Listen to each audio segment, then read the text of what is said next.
Hey, what's up, everybody, and welcome to another episode of Personal Vlog Playlist. And in my personal vlog playlist, I share about all the things that has happened, and I feel that is important for the people or the expats in the Netherlands to know as an information and to take advantage of some scenarios, or to not to back out on the benefits that they are entitled to.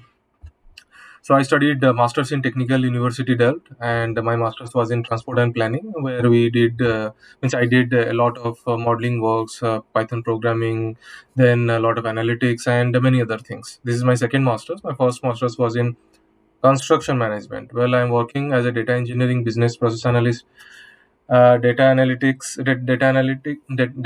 guy at a transportation company that is Emons Group BV. And as an expat, yeah, there are a lot of things that we have to take into account. And one other thing is the 30% ruling. So there has been a lot of questions regarding whether we are entitled to or not.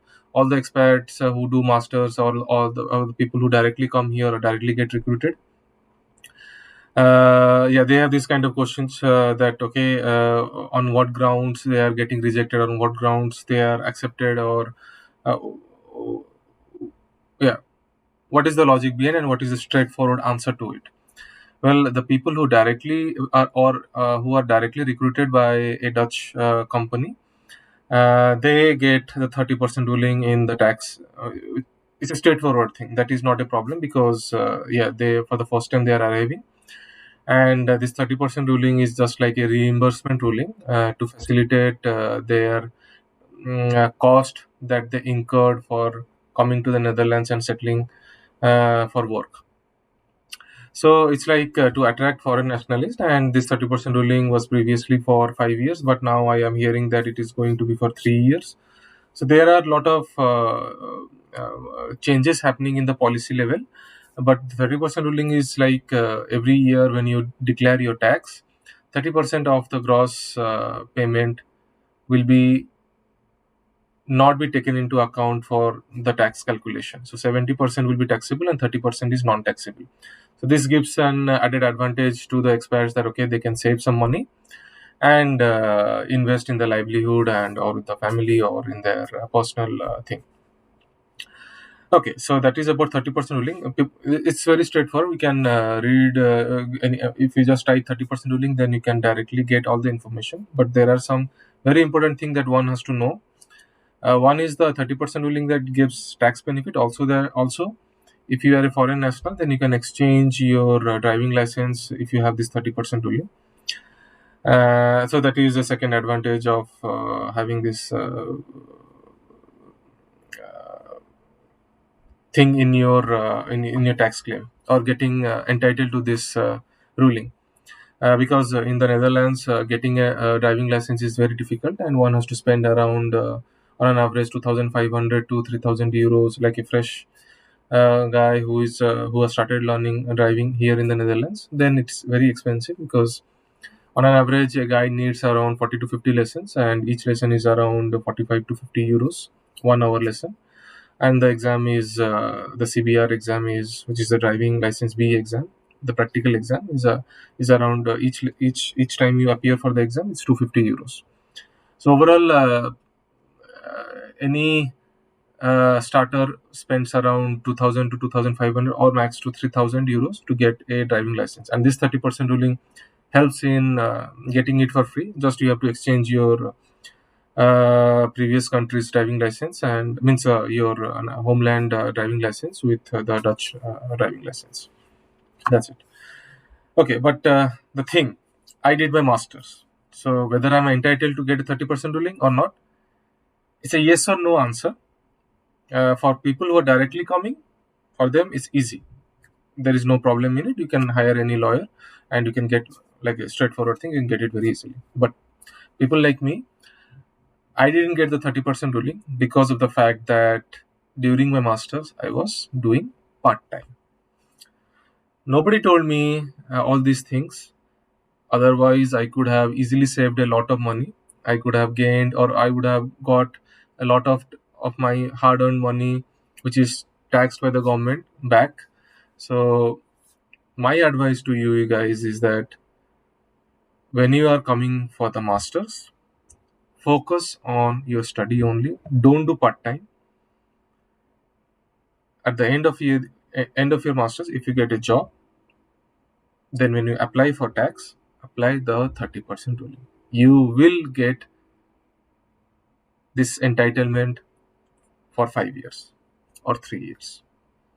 So the first lesson that I learned is that I thought it's like US. Okay, I will reimburse some of my uh, tuition fees by doing part time, or I can save some money, or I can have some money, pocket money, by doing some part time. But then at the end of the day, if I see what I saved or what I earned, or at the end the net amount, I am in red. Because people who got many of my friends also got 30% only. One of my friend, one Indian friend only, she got, she's a girl, she got 30% only, because at the time of studies, she didn't do any part time. At the time, I was forcing her to go, to collab with a professor, or uh, do something anywhere, because getting part times here easy in the Netherlands. But she was very busy in her studies. But then, she's the lucky one then, because she got 30% ruling. She doesn't have to hire a lawyer also. She just applied a form. Means there is a form to be filled for 30% ruling.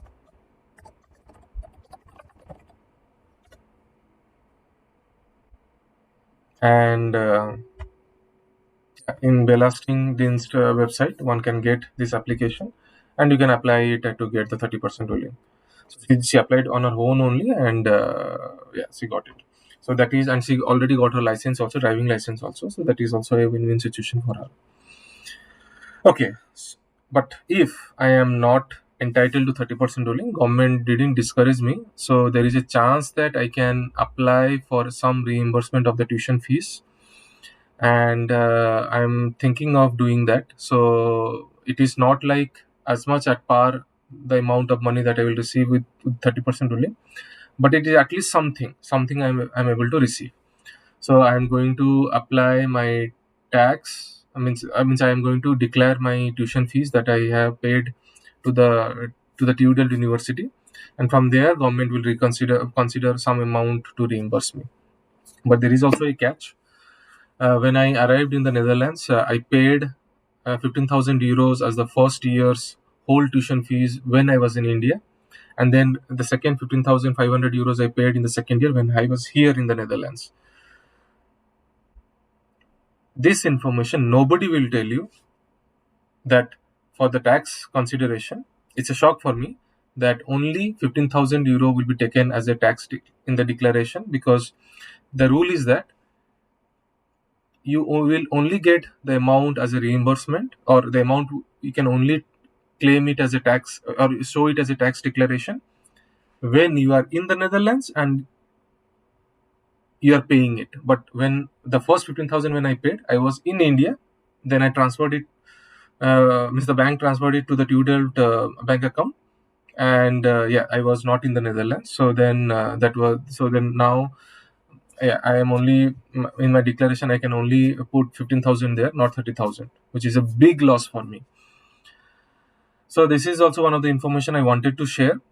So the thing is that you can do one thing. When you have to pay the first year tuition fees, you can write a mail to the university, and ask the university to, or request them that you cannot arrange all the money, you want to pay it monthly.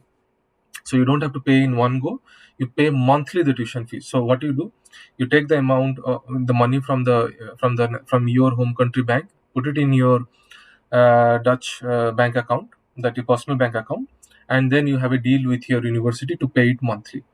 In this way, you are in the Netherlands, you are paying the tuition fees monthly, and then your whole first year and second year fees can be used as a declaration when you get a job, and that amount is a good amount actually.